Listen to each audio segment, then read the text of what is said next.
سورۃ الواقعہ اور اس میں بتائے گئے اقسام کو ہم پڑھ رہے تھے، سیکھ رہے تھے۔ اس سے پہلے والے درس میں یہ بات بتائی گئی تھی کہ سیدھے ہاتھ والوں کے لیے اللہ تعالیٰ نے بہت سارے انعامات رکھا ہے۔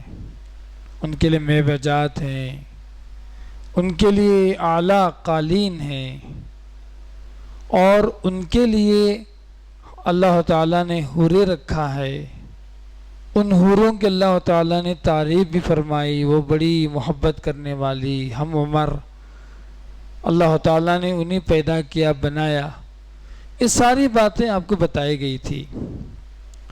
آج کا جو موضوع ہے ہمارا، اصحاب الشمال، لیفٹ ہینڈ والے، وہ لوگ جن کے لیفٹ ہینڈ میں نام اعمال دیا جائے گا، ان کے بارے میں اللہ تعالیٰ نے قرآن مجید میں اللہ نے بیان فرمایا۔ اللہ فرماتا ہے وَأَصْحَابُ الشِّمَالِ، رہے لیفٹ ہینڈ والے، ما اصحاب الشمال، کیا بری حالت ہوگی لیفٹ ہینڈ والوں کی، کیا ہی قباحت ہے یہ لیفٹ ہینڈ والوں کے لیے۔ کیوں؟ فی سموم و حمیم، وہ گرم گرم ہوا میں رہیں گے۔ سموم گرم ہوا کو کہا جاتا، لو، اور حمیم کہتے ہیں گرم پانی۔ وہاں کی ہوائیں جہنم کی گرم گرم ہوں گی، اور وہاں کا پانی بھی جو ہے گرم گرم ہوگا۔ فی سموم و حمیم، وہ لوگ جہنم میں گرم گرم ہواؤں میں ہوں گے اور گرم گرم پانی میں ہوں گے۔ پھر کیا ہوگا؟ وَظِلٍّ مِّن یحموم، اور ان کے لیے سایہ ہوگا یحموم کا۔ یحموم کہتے ہیں کالا، کالا دھواں ان کے لیے ہوگا۔ لا بارد ولا کریم، نہ وہ سایہ ٹھنڈا ہوگا، نہ ہی جو ہے خوش منظر ہوگا، دیکھنے میں کوئی اچھا لگے گا، نہ ہی اس سے کچھ فائدہ ہوگا۔ اللہ تعالیٰ نے جہنم کی کچھ خاصیتیں بیان کرنے کے بعد کہ جہنم کی ہوا گرم ہوگی، جہنم کا پانی گرم ہوگا، اور اسی طریقے سے جہنم کے جو سائے ہیں، مطلب وہ سائے بھی کالے دھوئیں کے ہوں گے، ٹھیک ہے، اس سے نہ کوئی ٹھنڈک حاصل ہوگی، نہ اس سے جو ہے کچھ جو ہے دیکھنے میں کچھ اچھا لگے گا۔ اللہ تعالیٰ نے اسباب بیان فرمائے۔ یہ جو جہنم میں گئے نا، کیوں گئے؟ دنیا میں ان کے کارنامے کیا تھے، کیا وجہ تھی، کون سے اسباب تھے، کون سے اعمال تھے جس کی وجہ سے یہ جہنم کے حقدار ہو گئے؟ اللہ تعالیٰ نے آگے کی آیتوں میں 3 باتوں کا تذکرہ فرمایا۔ 3 باتیں ایسی ہیں جو جہنم تک پہنچانے والی ہیں ان آیات کی روشنی میں۔ پہلی بات اللہ فرماتا ہے انہم کانوا قبل ذالک مترفین، یقیناً یہ لوگ دنیا میں، اس سے پہلے مطلب دنیا میں، یقیناً یہ لوگ دنیا میں بڑے نعمتوں والے تھے۔ اللہ نے بہت پیسے دیا تھا ان کو، راحتیں دی تھی، سکون دیا تھا، زندگی دی تھی، ایسا مشغول ہو گئے دنیا کی نعمتوں میں، حق کو بھول گئے، رب کو بھول گئے، زندگی کا مقصد کو بھول گئے، بس آوارہ گردی میں لگے رہے، نہ زندگی کا کوئی مقصد، نہ زندگی کا کوئی کام۔ اللہ تعالیٰ کہتا ہے یہ سب سے بڑی وجہ تھی ان کی جہنم میں جانے کی۔ چند دن پہلے کی بات ہے، رمضان کی بات ہے، میں آ رہا تھا، ایک کالی گاڑی جو BMW کی کھڑی ہوئی تھی ہوٹل کے سامنے۔ پھر 1-2 منٹ کے بعد ایک بچہ آیا، جوان بچہ آیا، گاڑی میں بیٹھا، گانا آن کرا، زور سے آواز آ رہی مجھے باہر تک۔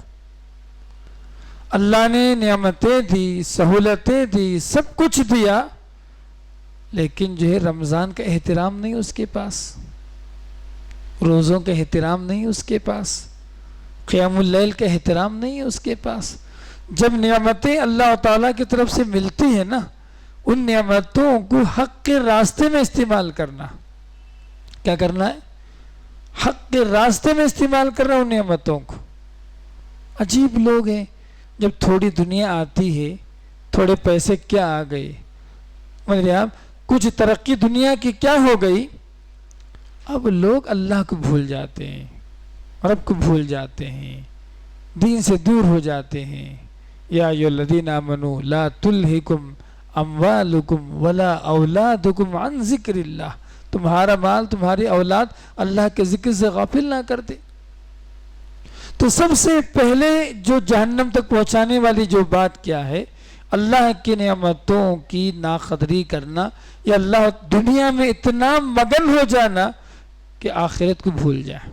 یہی خرابی، سب سے پہلی خرابی یہی جہنم میں جانے والوں کی. اس کے بعد اللہ فرماتا دوسری خرابی کیا ہے معلوم؟ 3 خرابیاں بیان کی اللہ تعالیٰ نے.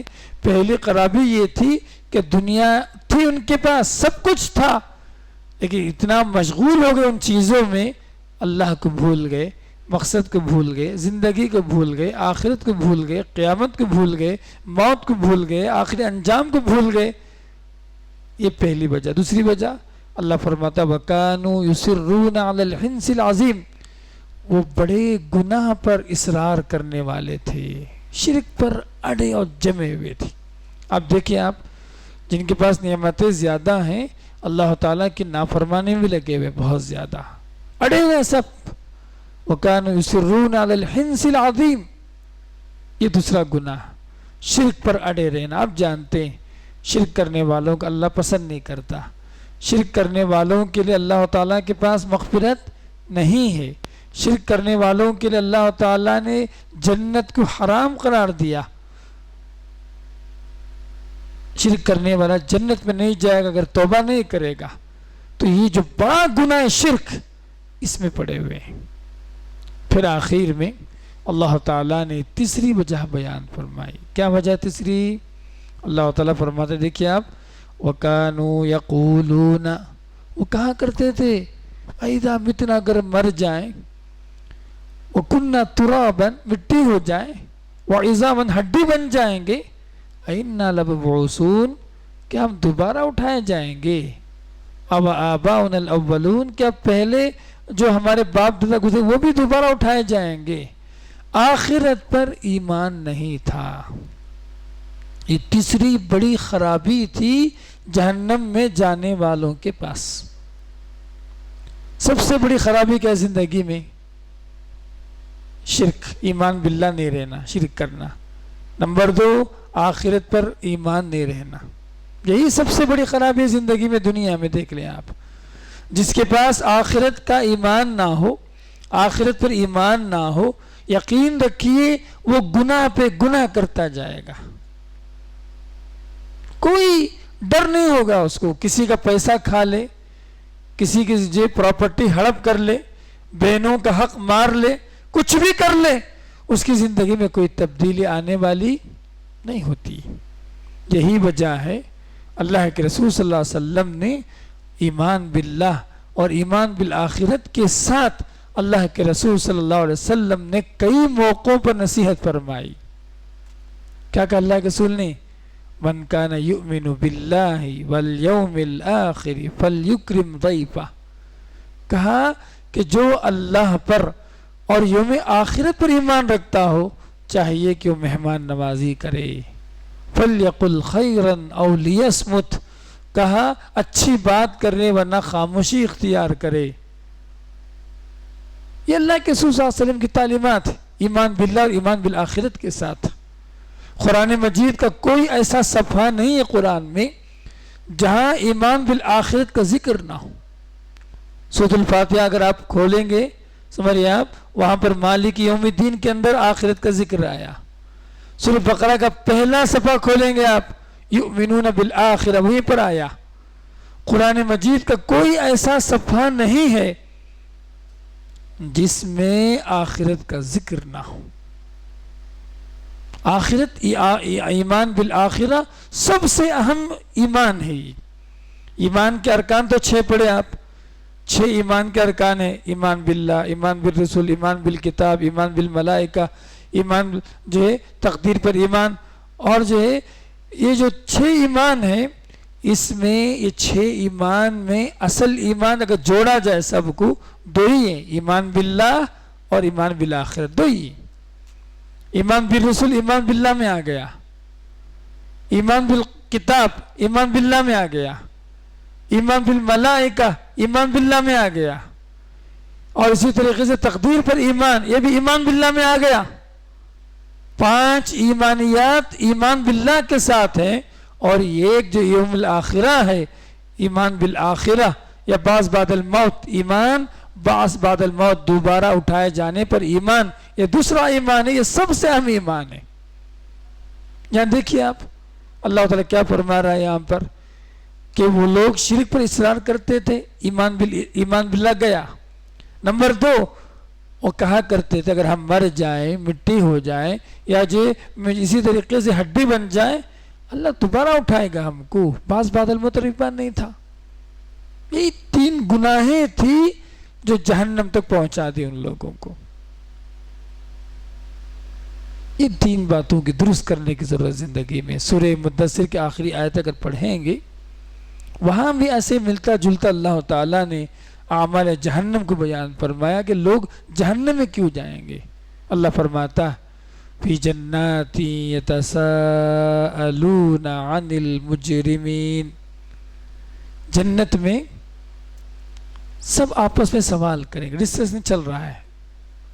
کل بتایا تھا آپس میں آمنے سامنے بیٹھیں گے، اور ان کے لیے شراب پیش کی جائے گی، میوہ جات پیش کیے جائیں گے، گوشت پیش، کل بتایا تھا میں نے۔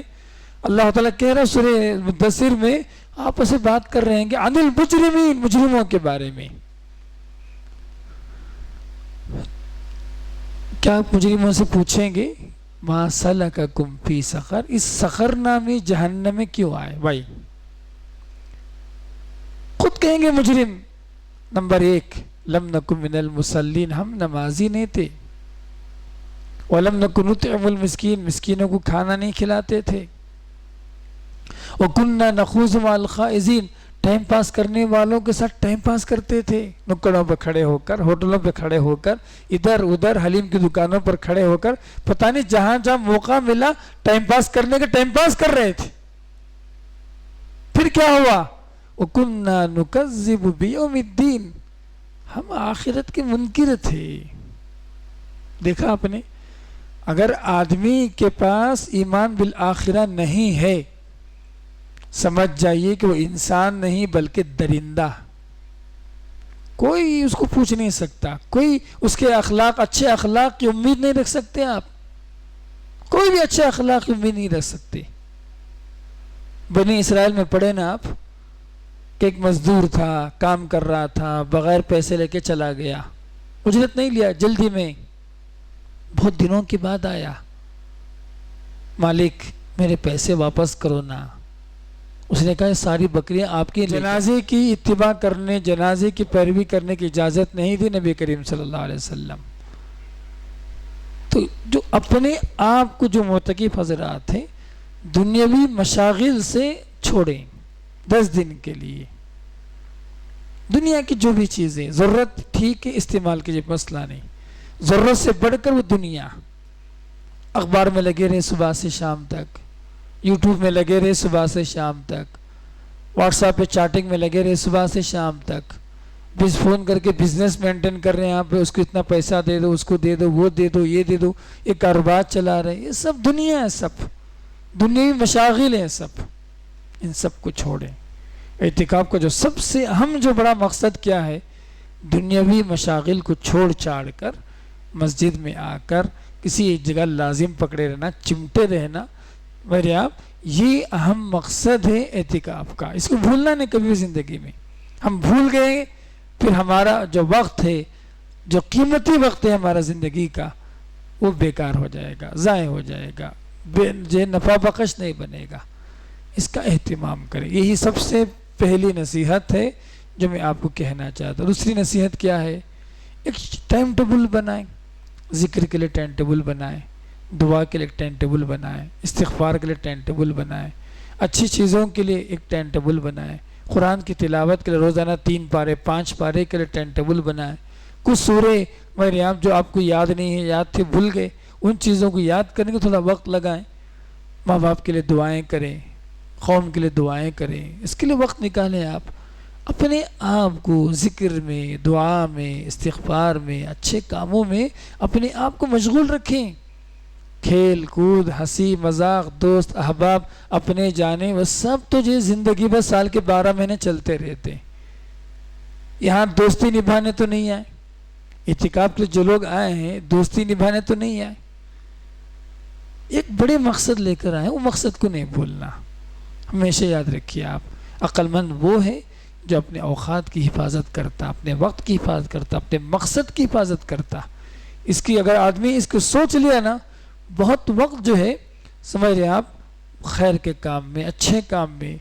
اور اسی طریقے سے اب اعتکاف میں ساتھ میں رہتے ہیں اکثر احباب، ایک دوسرے کی خامیاں برائیاں نظر آتی بعض مرتبہ، ہم ان حقیر نہ سمجھیں ان کو جو ہے سمجھ رہے آپ اس کو جب عیوب کو عام نہ کریں. بھائی انسان ہے، ہر ایک کے پاس اپنی اپنی غلطیاں ہوتی ہیں. ہم اپنی دکان الگ کھولیں، اپنی عبادت کرتے رہیں، اپنے آپ میں مشغول رہیں. دوسروں کے عیوب میں مشغول ہونے کے بجائے اپنے عیوب کو ٹٹول کر اس کی اصلاح میں لگے رہیں. یقین رکھیں جو امام ابن قیم رحمہ اللہ نے کہا تھا نا کہ جو آدمی اپنی تربیت کرنا چاہتا ہے یہ اعتکاف ایک بہترین ذریعہ ہے تو اس کو باقی رکھیں. اللہ سے دعا کرتا ہوں اللہ تعالیٰ سب کے اعمال کو قبول فرمائے، سب کی عبادتوں کو قبول فرمائے. ربنا تقبل منا انك انت السميع العليم وتب علينا انك انت التواب الرحيم. اقول قولي هذا استغفر الله لي ولكم ولسائر المسلمين واخر دعوانا الحمد لله رب العالمين.